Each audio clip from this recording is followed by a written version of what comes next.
हरे कृष्णा। संजय उवाचा दृष्ट्वा तु पाण्डवानीकं व्यूढं दुर्योधनस्तदा आचार्यम उपसंगम्य राजा वचनम् अब्रवीता। संजय ने कहा, हे राजन, पांडुपुत्रों द्वारा सेना की व्यूह रचना देखकर राजा दुर्योधन अपने गुरु के पास गया और उसने ये शब्द कहे। धृतराष्ट्र जन्म से अंधा था, दुर्भाग्यवश वह आध्यात्मिक दृष्टि से भी वंचित था।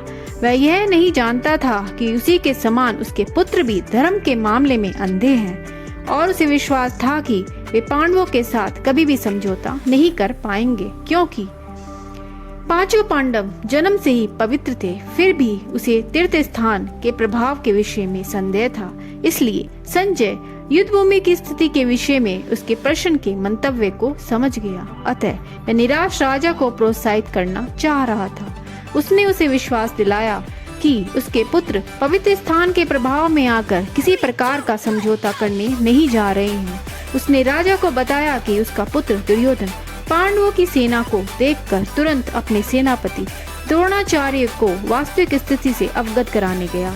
यद्यपि दुर्योधन को राजा कहकर संबोधित किया गया है, तो भी स्थिति की गंभीरता के कारण उसे सेनापति के पास जाना पड़ा। अतएव दुर्योधन राजनीतिज्ञ बनने के लिए सर्वथा उपयुक्त था, किंतु जब उसने पांडवों की व्यूह रचना देखी तो उसका यह कूटनीतिज्ञ व्यवहार उसके भय को छिपा न पाया। हरे कृष्णा।